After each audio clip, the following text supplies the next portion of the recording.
হৃদয়ের গভীরে ভুলবো তোমায় বলো কি করে। দেখি নাই তোমারে কোনো দিন, কোনো দিন, কোনো দিন, কোনো দিন দেখি নাই তোমারে কোনো দিন। তবু আছো স্মরণে অমলিন, প্রেমের ভুবনে তোমারি বিরহ ব্যথায় নিশীথের শেফালিরা ঝরে। তুমি আছো হৃদয়ের গভীরে, ভুলবো তোমায় বলো কি করে। তুমি আছো হৃদয়ের গভীরে, ভুলবো তোমায় বলো কি করে। তোমায় ভুলে যদি যাই গো কভু, সে হবে আমারে পরাজয়। আমার সকল আশার আলো অবেলায় হারিয়ে গেছে হায়, অবেলায় হারিয়ে যাবে হায়। যত সকলে পড়ি আমিন। সম্মানিত মুসলিয়ানে কেরাম, রাসূল সাল্লাল্লাহু আলাইহি ওয়াসাল্লাম যখন 40 বছরে পদার্পণ করলেন, তখন থেকেই রাসূল সাল্লাল্লাহু আলাইহি ওয়াসাল্লামের নবুয়তের প্রাথমিক জীবন শুরু হয়ে যায়। এই নবুয়ত প্রাপ্তির দুনিয়াতে নেমে আসে এক সুন্দর নূরের আলোর ঝলকারে। সুবহানাল্লাহ পড়বেন না?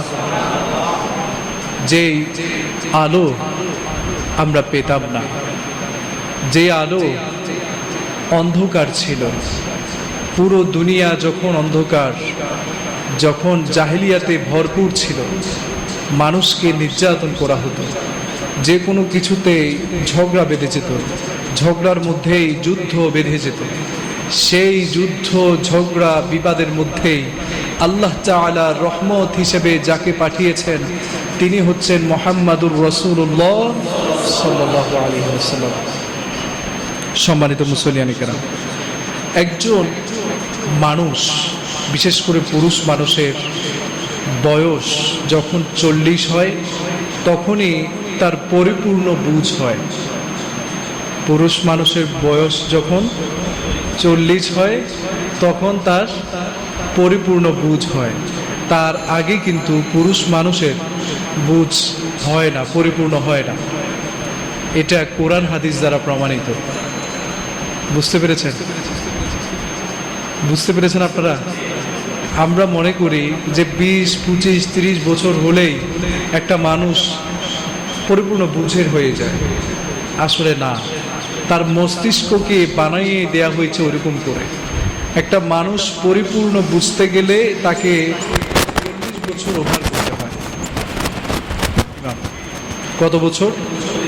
ঠিক তেমনিভাবে রাসূল সাল্লাল্লাহু আলাইহি ওয়াসাল্লামের বয়স যখন 40 হলো, তারপর থেকেই নবুয়তের প্রাথমিক এবং ওহির প্রাথমিক ধাপ শুরু হয়ে যায়। সুবহানাল্লাহ।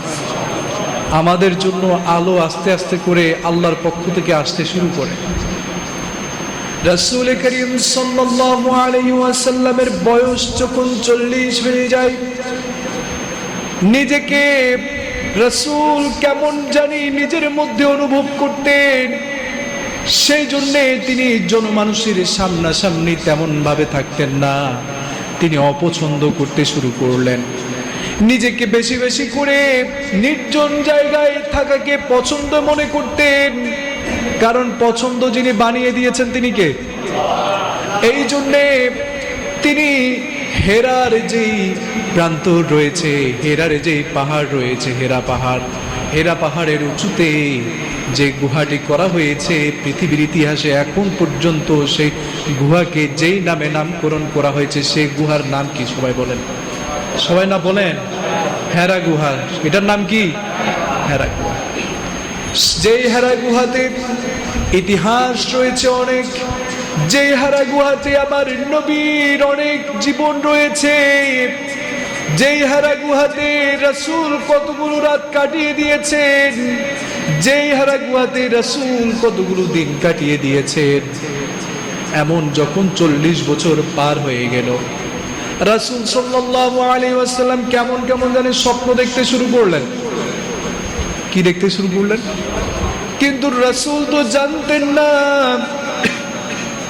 যে স্বপ্নের মাধ্যমে আল্লাহ তাআলা ওহী পাঠাচ্ছেন। সুবহানাল্লাহ পড়েন। যেমন আমরা যদি রাতের বেলা স্বপ্নে দেখি, সেটা আমরা বিশ্বাস করব? হ্যাঁ, রাতের বেলা অনেক সময় স্বপ্নে দেখা হয় যে আমি মারা গেছি, একটা আজগুবি স্বপ্ন। আর কি হয়ে গেছি? মারা গেছি, অথবা প্রিয় একজন লোক মারা গিয়েছে। হায় হায়, আমার কি হবে? কিন্তু যখন ঘুম ভাঙে, অথবা ঠাস করে যখন ঘুম ভেঙে যায়, এই এটা তো স্বপ্ন ছিল। কিন্তু রাসূল যখন স্বপ্নে দেখতেন, সেটা দিনের আলোর মতো সত্যে পরিণত যিনি করে দিতেন তিনি কে?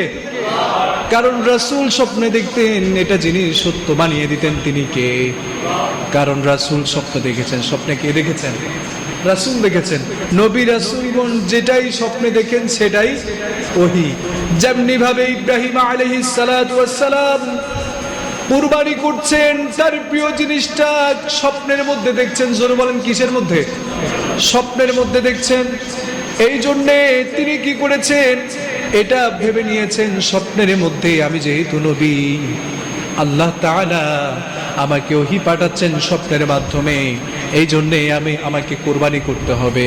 সবচাইতে ভালো ভেড়াটাকে তিনি কোরবানি করলেন, সবচাইতে ভালো ছাগলটাকে কুরবানি করলেন, সবচাইতে ভালো মেষটাকে তিনি কুরবানি করলেন, কিন্তু লাভ হয়েছে? হয় নাই। এরপরে তিনি চিন্তা করলেন, আমার সবচাইতে প্রিয় হচ্ছে আমার সন্তান ইসমাঈল, যার প্রেক্ষিতে নিজের সন্তানকে পর্যন্ত জবাই করতে তিনি দ্বিধাবোধ করেন নাই। ঠিক কিনা বলেন? এই জন্য নবীগণ স্বপ্নে যেটা দেখেন সেটাই কি? ওহী। সেটা কি?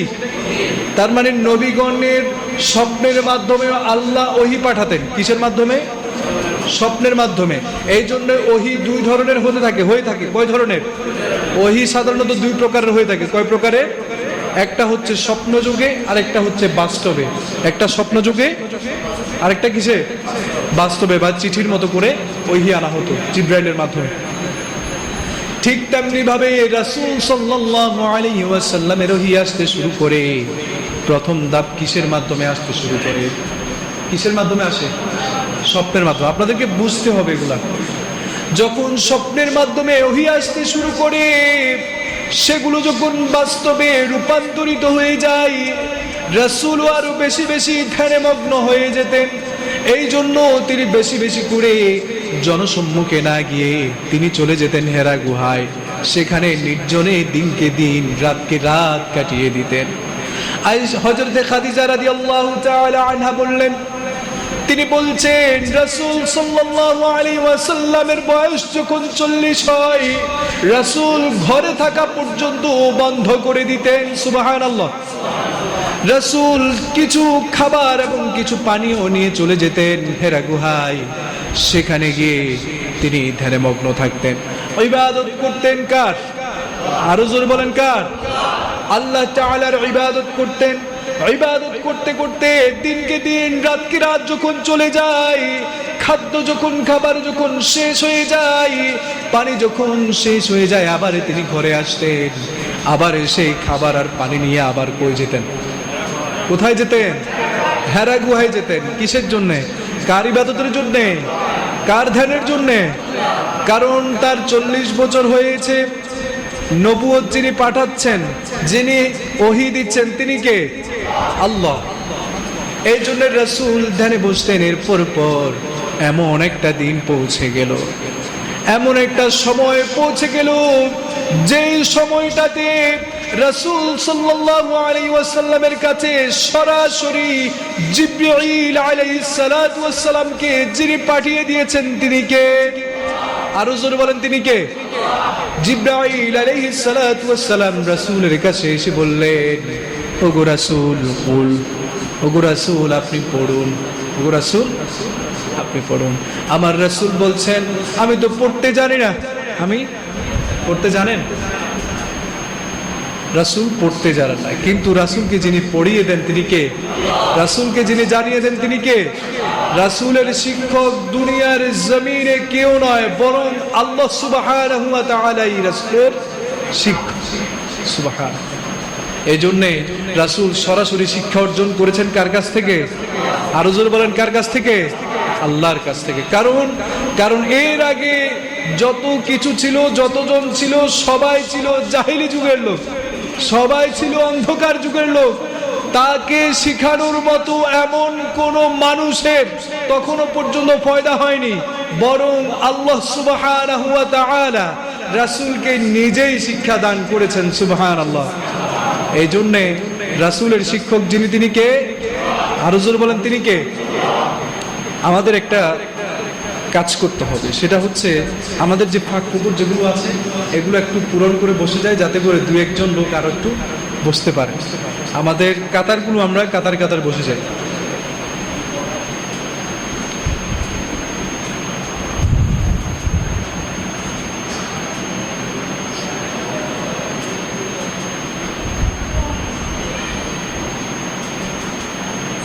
আলহামদুলিল্লাহ।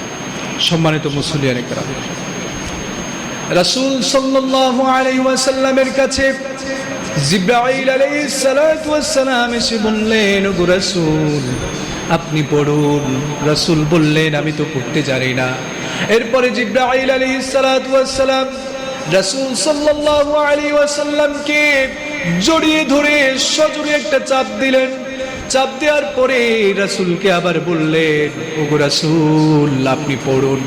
রাসূল আবার বললেন, আমি তো পড়তে জানি না। এরপরে আবার যখন রাসূলকে বললেন, ওগো রাসূল আপনি পড়ুন, সবাই পড়েন, ইকরা বিসমি রাব্বিকাল্লাযী খলাক খলাকাল ইনসানা মিন আলাক। জোরে বলেন আল্লাহু আকবার। দুনিয়ার জমিনে মানুষের হেদায়েতের জন্য আল্লাহ সুবহানাহু ওয়া তাআলার পক্ষ থেকে সর্বশেষ সর্বশ্রেষ্ঠ বাণী, যেটার নাম কি? সবাই বলেন, যেটার নাম কি? কুরআন। সে কুরআনের প্রথম বাণী যেটা নাজিল হয়েছিল, প্রথম আয়াত যেটা নাজিল হয়েছিল, সেই সূরা এবং সেই আয়াতের নাম হচ্ছে কি? সূরা নেন।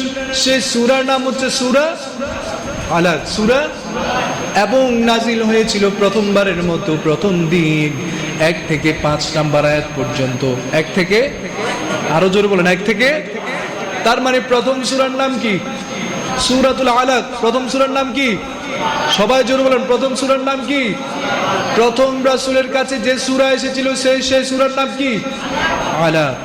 প্রথম সূরা ফাতিহা না, এটা মেনটেন করা হয়েছে। আমি একদিন কোরআনের একটা ইতিহাস আপনাদেরকে বলবো।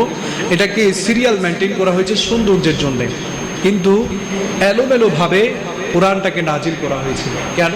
কারণ যখন যে পরিস্থিতি, রাসূল পড়তে জানছেন না, এই জন্য আল্লাহ বললেন, ইকরা বিসমি রাব্বিকাল্লাযী খলাক।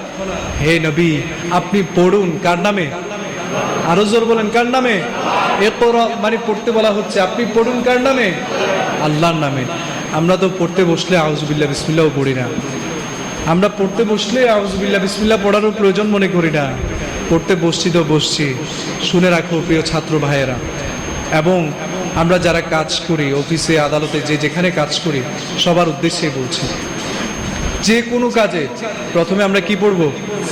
বিসমিল্লাহির রহমানির রহিম। কি পড়ব? কাজ শুরু করব কার নাম দিয়ে?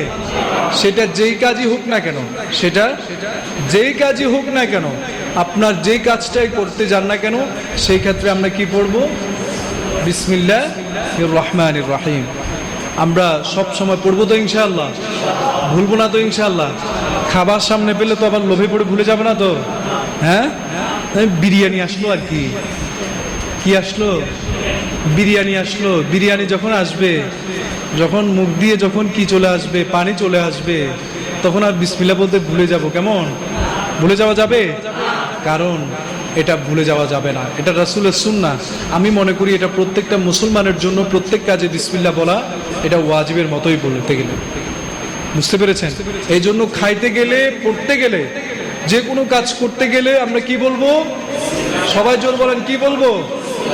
এটা আমরা এই আমলটা করতে ভুলবো না ইনশাআল্লাহ। আমাদের কবুল করুন, পড়ি আমিন। সম্মানিত মুসল্লিয়ানে কেরাম, কারণ বিসমিল্লাহ পড়তে অর্থাৎ আল্লাহর কথা স্মরণ করতে রাসূলকে যিনি শিখিয়ে দিচ্ছেন তিনি কে? এই জন্য পড়ার সময় আমরা কি পড়বো? বিসমিল্লাহির রহমানির রহিম। আল্লাহ আমাদের কবুল করুন, পড়ি আমিন। আমরা যদি পড়ার সময় যদি আল্লাহর নাম নিয়ে পড়াশোনা শুরু করে দেই, শয়তান থেকে পানাহ চাওয়ার জন্য আল্লাহর কাছে যদি আশ্রয় যায়, আউযু বিল্লাহি মিনাশ শাইতানির রাজিম, এবং আল্লাহর নামে শুরু করি বিসমিল্লাহির রহমানির রহিম, তাহলে আমাদের, এবং তারপরে যদি পড়ার সময় পড়ি রব্বি জিদনি ইলমা, হে আল্লাহ আপনি আমার জ্ঞানকে বৃদ্ধি করে দেন, তাহলে আমাদের জ্ঞানের মধ্যে বারাকা যিনি দিবেন তিনি কে? আমাদের পড়াশোনার মধ্যে যিনি বারাকা দিবেন তিনি কে? কারণ আমরা স্মরণ করেছি যাকে, তিনি কে? আল্লাহ। এই জন্য মারতেও বিসমিল্লাহ পড়বো। কেমন? মানুষকে মারতে কি পড়বো? বিসমিল্লাহ পড়বো। এরপরে চুরি করতে বিসমিল্লাহ পড়বো, ডাকাতি করতে বিসমিল্লাহ পড়বো, এরপরে যেখানে চাকরি করি সেখান থেকে মাল সরাইতে বিসমিল্লাহ পড়বো। বিসমিল্লাহ আল্লাহ তুমি আমাকে হেফাজত করিও। 2 নাম্বারই করতে বিসমিল্লাহ পড়বো। কেমন? আমরা আসলে ভালো কাজে বিসমিল্লাহ খুব কম পড়ি, কিন্তু যখন ওই ভয়ে ভয়ে 2 নাম্বারই কাজ করতে যাই তখন বলে বিসমিল্লাহ আল্লাহ বিসমিল্লাহ, তখন বিসমিল্লাহর স্টাইলটা হয় এমন, আল্লাহ বিসমিল্লাহ, আল্লাহ তুমি আমাকে হেফাজত করিও। কি কয়? আল্লাহ বিসমিল্লাহ। কথা বুঝতে পেরেছেন? তাই আমরা এই ধরনের বিসমিল্লাহ আমরা বলবো না, আমরা ভালো কাজে বিসমিল্লাহ ইউজ করবো ইনশাআল্লাহ। ওই যে একটু আগে বলেছিলাম যে কোনো কাজে বিসমিল্লাহ পড়বো, এই জন্য আপনারা আবার মসজিদের বাইরে গিয়ে বলে না হুজুরে বলছে যে কোনো কাজ করতে বিসমিল্লাহ বলতে, এরকম করা যাবে না। আল্লাহ আমাদের কবুল করুন, পড়ি আমিন। সম্মানিত মুসল্লিয়ানে কেরাম, এরপরে রাসূল সাল্লাল্লাহু আলাইহি ওয়াসাল্লামের কাছে সূরা আলাকের 1 থেকে 5 নাম্বার আয়াত পর্যন্ত নাজিল হয়ে গেল। এরপরে জিবরাইল আলাইহিস সালাতু ওয়াস সালাম আবার চলে গেলেন। রাসূল সাল্লাল্লাহু আলাইহি ওয়াসাল্লাম ভয় পেয়ে গিয়েছেন, আতঙ্কিত হয়ে গিয়েছেন, গায়ের মধ্যে প্রচন্ড জ্বর চলে এসেছে, প্রত্যেকটা লোম খাড়ি দাঁড়িয়ে গিয়েছে। এরপরে রাসূল সাল্লাল্লাহু আলাইহি ওয়াসাল্লাম অনেক কষ্ট করে নিজের বাড়িতে ফিরলেন। বাড়িতে ফিরে খাদিজা রাদিয়াল্লাহু তাআলা আনহাকে বললেন, ও খাদিজা আমাকে কাঁথা মুড়িয়ে দাও, আমার অনেক ঠান্ডা লাগছে, আমাকে কাঁথা মুড়িয়ে দাও, আমার খুব খারাপ লাগছে। শুয়ে গেলেন বিছানার মধ্যে। এরপর খাদিজা রাদিয়াল্লাহু তাআলা আনহা রাসূল সাল্লাল্লাহু আলাইহি ওয়াসাল্লামকে কাঁথা মুড়িয়ে দিলেন। এরপরে বললেন, ও আল্লাহর রাসূল আমাকে বলে দিন আপনার কি হয়েছে, আপনি এমন কেন করছেন? সময় যত যাচ্ছে আমার মনে হচ্ছে আপনার শরীরটা শুধু খারাপই হচ্ছে, আমাকে বলুন আপনার কি হয়েছে। এরপর রাসূল বললেন, সবগুলো ঘটনা খুলে বললেন। আমার কাছে বিশাল দেহের কি যেন একটা এসেছিল, কারণ তখন তো প্রথমবারের মতো ডাইরেক্ট কি হয়েছে, ওহী নাজিল হয়েছে, এবং জিবরাইল আলাইহিস সালাম নিয়ে আসলেন। আমার কাছে কি যেন একটা বিশাল আকার ধারণ করে এসেছিল, এসে আমাকে কি যেন বলল, পড়তে বলল, কিন্তু আমি তো পড়তে পারছিলাম না। সে আমাকে জড়িয়ে ধরে অনেক জোরে আলিঙ্গন করলো। এরপর আমি যখন আবারও বললো, আমাকে পড়তে বললো, আমি তো আবার বললাম আমি পড়তে পারছিলাম না। সে আমাকে আবারও সে আলিঙ্গন করলো জোরে সোরে, আবারও সে আমাকে পড়তে বললো এবং নিজেই বলে দিল। আমি তখন এভাবে করে পড়লাম। সেও এটা শুনে অবাক হয়ে যাচ্ছে। রাসূল শুধু ঘামাচ্ছে এবং পুরো লোমটা এখনো পর্যন্ত দাঁড়িয়ে আছে। নিজেও চিন্তা করতে পারছে না যে কি হলো, এমন কি হলো, সুস্থ মানুষ হঠাৎ করে এমন কি হয়ে গেল। এই জন্য নিজে চলে গেলেন নিজের চাচাতো ভাই ওয়ারাকা ইবনে নওফলের কাছে। জোরে বলেন নাম কি? নাম কি বলেন? Waraqa ibn Nawfal. Waraqa ibn, আরো বলেন ওয়ারাকা ইবনে। এটা আবার মন্ত্রী সাহেব না, এটা আবার মন্ত্রী সাহেব না। এই ওয়ারাকা ছিলেন খুব জ্ঞানী। এটার মধ্যে উনি খ্রিস্টান হলেও, জাহিলি যুগের খ্রিস্টান ধর্মের হলেও এনাদের মতো নাস্তিক্যবাদের না। বুঝতে পেরেছেন? যারা আমাদের সন্তানদের বইয়ের মধ্যে নাস্তিক্যবাদ ঢুকিয়ে এবং আমাদের সন্তানদেরকে সাহাবাগীদের মতো বানাতে চাইছিল, ঠিক কিনা বলেন?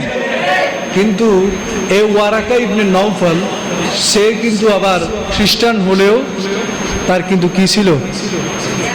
জ্ঞান ছিল, ব্রেইন ভালো ছিল এবং সে বুঝতে পারত, ফিকির করত। ঠিক তেমনি ভাবে রাসূলকে নিয়ে গেলেন কোথায়? তার চাচাতো ভাই কার কাছে? ওয়ারাকা ইবনে নওফলের কাছে। ওয়ারাকা ইবনে নওফলের কাছে গেল। সে জাহেলি যুগের খ্রিস্টান এবং পরবর্তীতে সে খ্রিস্টান পাদ্রী হয়ে যায়।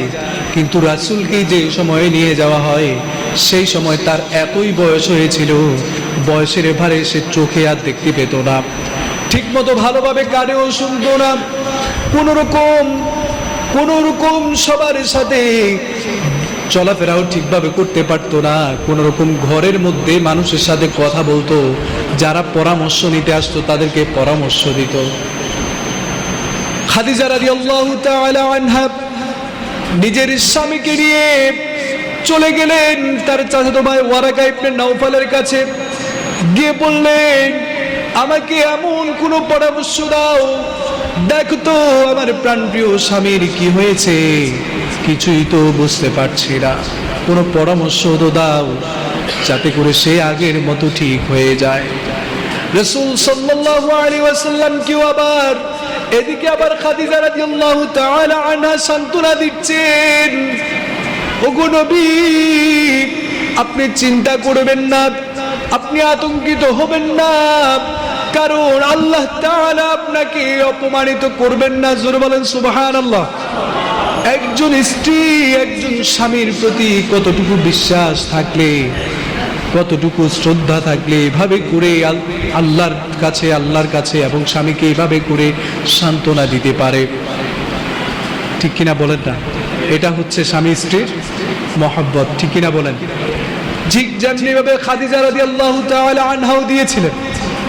এরপরে রাসূলকে বললেন, ওগো রাসূল আল্লাহ আপনাকে অপমান করবেন না। এর কারণ জানালেন চারটি। জোর বলেন কয়টি? আরো বলেন, জোর বলেন কয়টি? কারণ কয়টি? চারটি। আমি এই চারটি পয়েন্ট আমরা আজকে শুনবো এবং পয়েন্টগুলো শুনে আমল করবো ইনশাআল্লাহ। রাসূল করিম সাল্লাল্লাহু আলাইহি ওয়াসাল্লামকে কেন আল্লাহ অপমান করবেন না, এটা আপনার আমার জন্য একটা টিপস হতে পারে। কি হতে পারে? টিপস হতে পারে। কেমন?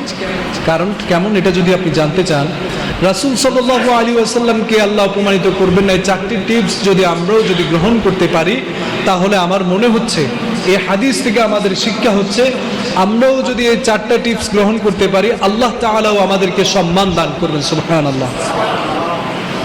তাহলে এই চারটি টিপস আজকে এখান থেকে নেওয়ার দরকার আছে না নাই? মনে রাখবো তো ইনশাআল্লাহ। টিপস কয়টা? চারটা। এক নাম্বার হচ্ছে, ওগো রাসূল আপনি তো আত্মীয় স্বজনদের সঙ্গে কখনো অসম্পর্ক বা খারাপ সম্পর্ক করেননি, সবসময় সুসম্পর্ক বজায় রেখেছেন। এক নাম্বার কি? আত্মীয় স্বজনদের সাথে সুসম্পর্ক বজায় রাখতে হবে। কি রাখতে হবে? ভালো সম্পর্ক বজায় রাখতে হবে। 2 নম্বরের কথা তিনি বললেন, ওগো রাসূল আপনি তো অভাবগ্রস্ত যারা আছে আপনার সামর্থ্য অনুযায়ী আপনি অভাবগ্রস্তদের অভাবকে দূর করার চেষ্টা করেছেন। অভাবগ্রস্তদের অভাবকে দূর করার কি করেছেন? চেষ্টা করেছেন। 1 নাম্বার কি বলেছি? আত্মীয় স্বজনদের সাথে ভালো সম্পর্ক। 2 নাম্বার যারা পাড়া প্রতিবেশী আছে তাদের কি অভাব, এদের মধ্যে যারা অভাবগ্রস্ত রয়েছে, ভালো মতো খেতে পারে না, তাদের অভাবকে দূর করার চেষ্টা করেছেন সামর্থ্যের মধ্যে। কিসের মধ্যে? আরো জোরে বলেন, কিসের মধ্যে?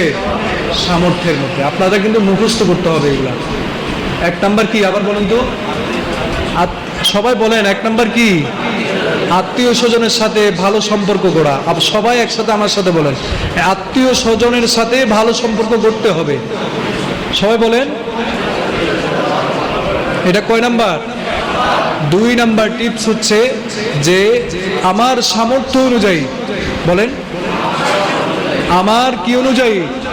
সামর্থ্য অনুযায়ী আমার সমাজের মধ্যে, বলেন, যারা অভাবগ্রস্ত রয়েছে তাদেরকে সাহায্য করা অথবা তাদের অভাব দূর করার চেষ্টা করা। সুতরাং এইখানে কয়টা টিপস? 2টা। 3 নম্বরে রাসূল হযরত খাদিজা রাদিয়াল্লাহু তাআলা আনহা রাসূলকে বলছেন, ওগো রাসূল, আমাদের কাছে যখন অসহায় আসে আপনি তো তাদেরকে আশ্রয় দেন। অসহায় মানুষ ধরেন এখানে ভুল পথে চলে এসেছে, এই আসার পরে আপনার কাছে আশ্রয় যাচ্ছে, অথবা আপনার কাছে 1 প্লেট ভাত খেতে যাচ্ছে। কি খেতে যাচ্ছে? ভাত খেতে যাচ্ছে। এরপরে আপনি মেরে দিলেন আর কি, এরপরে আপনি মারলেন আর কি। বুঝেন নাই? বুঝছেন? আর একটু খোলাসা করতে হবে।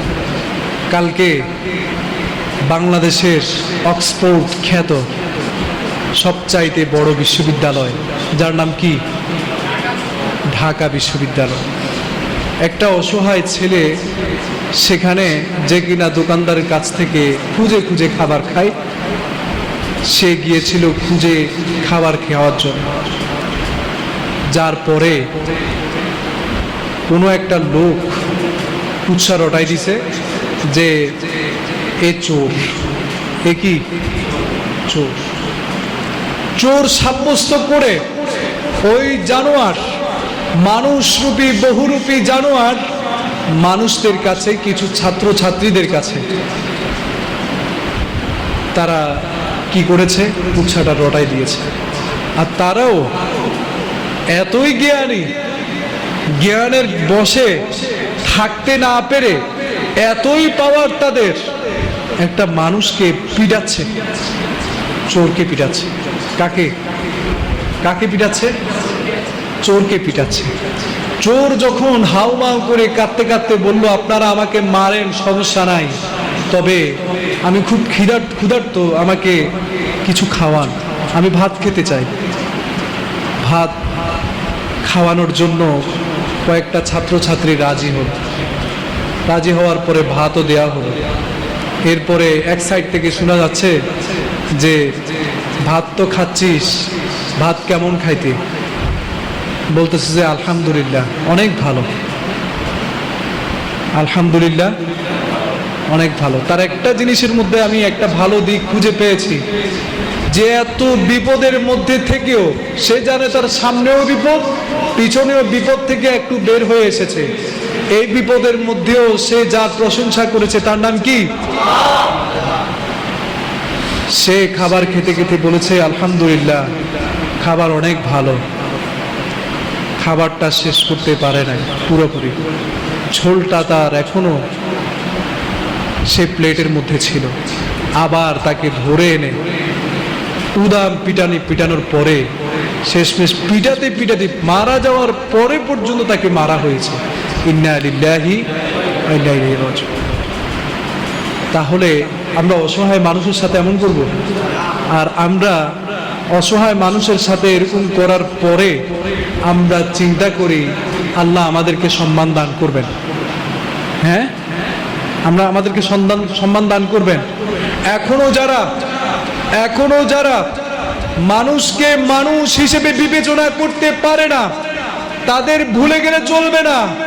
গত 5 তারিখ যেটা হয়েছে, যারা কিনা মানুষের উপরে জুলুম করেছে, অন্যায় করত, অবিচার করত, মানুষকে রক্তাক্ত করত, তাদের যে অবস্থা হয়েছে তোমাদেরও সেই অবস্থাই হবে।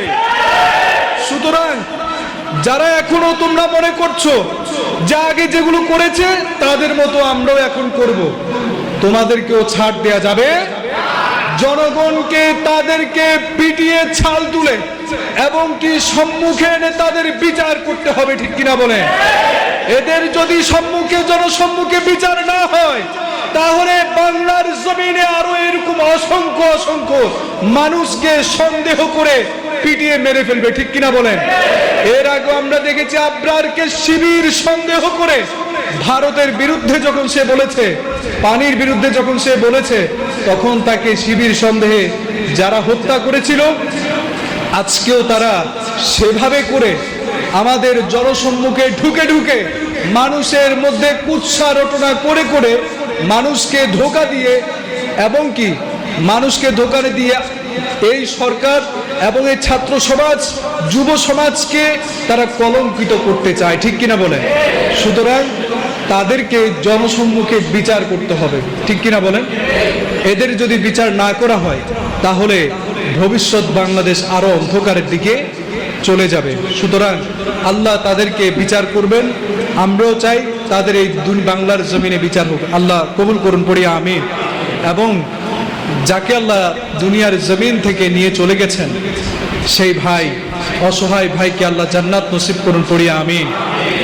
সম্মানিত মুসল্লিয়ানে কেরাম, 3 নাম্বার টিপস আমরা জানছিলাম। 3 নাম্বার কি ছিল? অসহায়দেরকে কি করা? আশ্রয় দেয়া। অসহায়দেরকে কি দেয়া? আশ্রয় দেয়া। তাদের সাথে খারাপ ব্যবহার করব।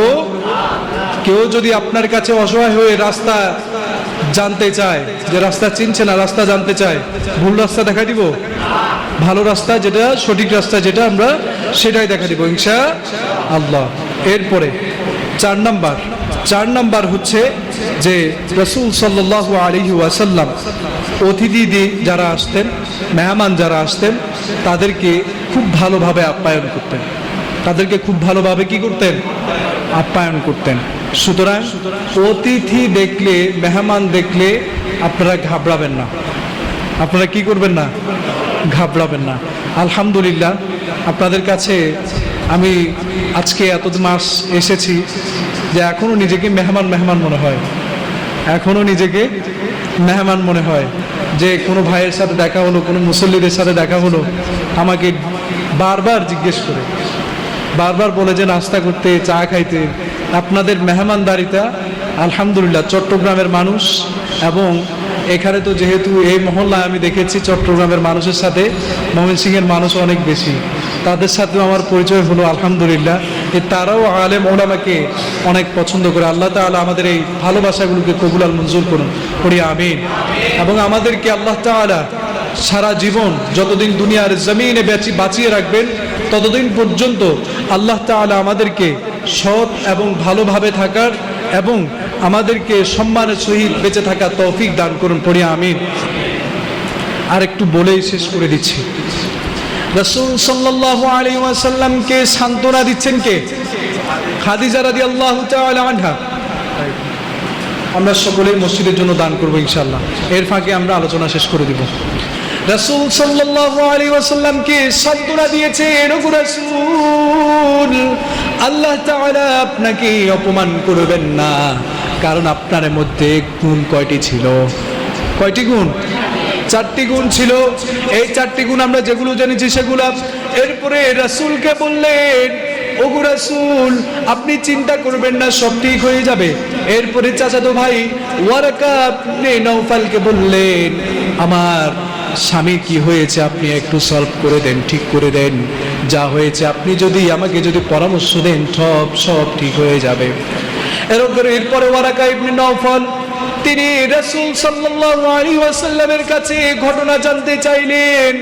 বললেন, ও মুহাম্মদ, ও আমার প্রাণের আলামিন, আমাকে বলে দাও, আমাকে মাফ করে দাও, আমি তো তোমাকে দেখতে পাচ্ছি না, আমি তোমাকে শুনতে পাবো, তুমি আমাকে বলে দাও তোমার কি হয়েছে। কারণ ডাক্তারের কাছে যখন যায়, ডাক্তার তখন জিজ্ঞেস করে কি হয়েছে আপনার, হ্যাঁ আপনার কি হয়েছে। এরপরে পরামর্শ দেয়, ওষুধ লিখে দেয়, বিভিন্ন টিপস তিনি দিয়ে থাকেন। ঠিক তেমনি ভাবে ওয়ারাকা ইবনে নওফালও তিনি জানতে চাইলেন, ও মুহাম্মদ, তোমার কি হয়েছে আমাকে বলো, আমি সব ঠিক করে দিব। ওয়ারাকা ইবনে নওফাল বললেন, ওয়ারাকা ইবনে নওফালকে রাসূল বললেন, আমি যখন হেরা গুহায় দাঁড়িয়েছিলাম, আমার কাছে কি যেন একটা এসেছে, অনেক বড় আকৃতির সেটা। আসার পরে আমাকে এভাবে করে বললো, আমাকে পড়তে বললো। আমি যখন পড়তে পারছিলাম না, আমাকে বললো, আমাকে বারবার আলিঙ্গন করলো, একবার দুইবার এবং তিনবারের সময় আমাকে পড়িয়ে দিল।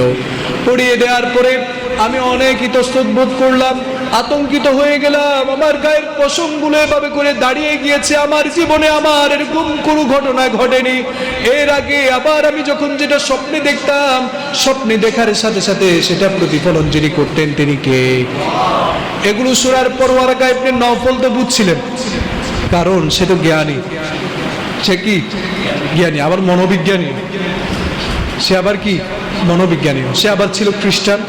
বাইবেল সে পড়েছে, বাইবেলের মধ্যে সে পড়েছে এবং সে সাথে সাথে বুঝতে পেরেছে এ তো তেমন কোনো ব্যক্তি নয়, যে সেই তো ব্যক্তি নয়। ও মুহাম্মদ, তুমি তো যেই সেই লোক নয়। তোমার কাছে যেই লোকটি এসেছিল তার কথা শোনার জন্য আমি এতদিন অধীর আগ্রহে বসেছিলাম। এই জন্য ওয়ারাকা ইবনে নওফল বললেন, তুমি তোমার কাছে যেই লোকটি এসেছিল এইটা যে সেই লোক নয়, এ হচ্ছে মুসা নবীর কাছে যিনি এসেছিলেন, যিনি আল্লাহর পক্ষ থেকে, উপরওয়ালার পক্ষ থেকে ওহী নিয়ে এসেছেন। তোমার কাছে যেই বাণীগুলো নিয়ে এসেছে সেগুলো যেখান থেকে এসেছে তিনি কে? আরো জোর বলেন, তিনি কে? এরপর ওয়ারাকা ইবনে নওফল বললেন, আমি সেই সত্তার কসম করে বলছি, সেই সত্তার কসম করে বলছি, তোমার কাছে যে বাণীগুলো আসছে সেই বাণীর কথা যদি আরবের লোকেরা, কুরাইশের লোকেরা যদি জানে, তাহলে তোমাকে তারা শেষ করে দেওয়ার চেষ্টা করবে, তোমাকে তারা দেশ ছাড়িয়ে দেওয়ার চেষ্টা করবে, তোমাকে তারা মেরে ফেলতে চাইবে। ওরে মুহাম্মদ, আমি তোমাকে বলছি, আমি যদি ততদিন পর্যন্ত হায়াতে বেঁচে থাকি, আমার যদি শক্তি যদি থাকে, তাহলে তোমাকে আমি সাহায্যকারী হিসেবে আমি সেখানে উপস্থিত হয়ে যাব। আল্লাহু আকবার। ওয়ারাকার এই কথা ছিল, রাসূল অবাক হয়ে গেলেন, আপনি এটা কি বললেন? এটা আবার কেমন কথা? রাসূল তো চিন্তা করলেন, চিন্তিত হয়ে গেলেন যে মানুষগুলো আমাকে এত ভালো পায়, আমাকে আলামিন উপাধি দিয়েছে, আমাকে ভালো মানুষ উপাধি দিয়েছে, সব চাইতে ভালো বালক হিসেবে, ভালো মানুষ হিসেবে আমাকে পরিচয় করিয়ে দেয়, তারাই কিনা আমাকে মেরে ফেলতে চাবে। এটা কেমন কথা? ঠিক কিনা বলেন, এটা কেমন কথা? সুতরাং এর দ্বারা বোঝা যায়, আপনি যখন মানুষের সাথে তালে তাল মিলিয়ে চলবেন তখন আপনি ভালো, আর আপনি যখন মানুষের সুদ, ঘুষ, অন্যায়, অবিচারের বিরুদ্ধে যখন কথা বলবেন তখন আপনি হবেন কি? আরো জোর বলেন, তখন আপনি হবেন কি? সুতরাং রাসূল যখন নবুয়ত প্রাপ্তির আগে মানুষের আমানত যখন হেফাজত করেছে, মানুষের কথা যখন রেখেছে, তখন আমার রাসূল হয়ে গেলেন আলামিন। যখন রাসূল সাল্লাল্লাহু আলাইহি ওয়াসাল্লাম নবুয়ত পেলেন, ইসলামের দাওয়াত দেওয়ার জন্য যখন তাকে বলা হলো, যখন তাকে বলা হলো হক কথা বলার জন্য, যখন বলা হলো যে ইসলামে গালিগালাজ করা হারাম, যখন তাকে বলা হলো ইসলামে জিনা করা হারাম, যখন তাকে বলা হলো ইসলামে ঘুষ খাওয়া হারাম, যখন তাকে বলা হলো ইসলামে সুদ খাওয়া হারাম, তখন বলা হলো একে তো মেরে ফেলতে হবে। কথা বলেন, একে কি করতে হবে? কি করতে হবে? মেরে ফেলতে হবে। এ যদি আমাদের এই জায়গায় থাকে তাহলে আমরা ঠিকভাবে ঘুষ খেতে পারবো না। এ যদি আমাদের এই জায়গায় থাকে তাহলে ঠিকভাবে সুদ খেতে পারবো না। এ যদি আজকে এই জায়গায় থাকে তাহলে আমরা সুন্দরভাবে স্বাধীনভাবে চলাফেরা করতে শিক্ষা নেওয়া প্রয়োজন। যারা স্বাধীনতার নামে চেতনা বিক্রি করে খেয়েছে তাদেরকে যিনি শাস্তি দিয়েছেন তিনি কে? আরো জোরে বলেন, তিনি কে? মনে রাখতে হবে কাকে? মনে রাখতে হবে কাকে? আল্লাহকে মনে রাখতে হবে। সকল হালালের পথে চলে কার উপরে থেকে আপনাকে জীবন পরিচালনা করতে হবে, আর কার উপরে চলতে হবে? সুতরাং রাসূল যেভাবে করে দেখিয়ে দিয়েছেন, ওয়ারাকার সেই সন্দেহই ঠিক ছিল, ওয়ারাকার সেই সন্দেহই ঠিক ছিল। সুতরাং আমি আজকে এখানেই শেষ করে দিচ্ছি। আমরা কিছু টপিক রেখে দিচ্ছি যে যার কারণে আগামী জুমায় কিছু ইন্টারেস্টিং বিষয় রেখে দিলাম। যখন একটা নাটক শেষ হয়ে যায়, একটা ইন্টারেস্টিং বিষয় কিন্তু কি দেখিয়ে দিয়ে যায়। ইন্টারেস্টিং বিষয়টা দেখার জন্য অধীর আগ্রহে মানুষ বসে থাকে, ঠিক কিনা বলেন? এই জন্যে কিছু ইন্টারেস্টিং বিষয় রেখে দিলাম, খুব ভালো লাগবে, আবার খুব তিতাও লাগবে। আপনারা আমাকে ক্ষমা করে দিয়েছেন তো? আমি কথা বলছি, হয়তো আপনাদের দু একটা কথা হয়তো এদিক সেদিক হতে পারে, স্লিপ অফ টাং হতে পারে, সুতরাং আমাকে ক্ষমা দৃষ্টি দেখবেন তো ইনশাআল্লাহ। আমি আশা করছি আপনারা সবসময় আমাকে ক্ষমা করছেন, এই আশা করে আমি সবসময় আপনাদেরকে একটু ওপেন কথা বলার চেষ্টা করি। তো এখানে মনে কষ্ট নেবেন না, এই জন্যই বলছি, কারণ আপনাদের যাতে বুঝতে সহজ হয়। তো তাই আপনাদের জন্যে কিছু ইন্টারেস্টিং বিষয় রেখে দিলাম। আগামী জুমায় আমরা সবাই আগে আগে মসজিদে চলে আসবো ইনশাআল্লাহ। আল্লাহ তো আমাদের তৌফিক দান করুন। ওয়া মা তৌফিক ইল্লা বিল্লাহ। আসসালামু আলাইকুম ওয়া রাহমাতুল্লাহি ওয়া বারাকাতুহু।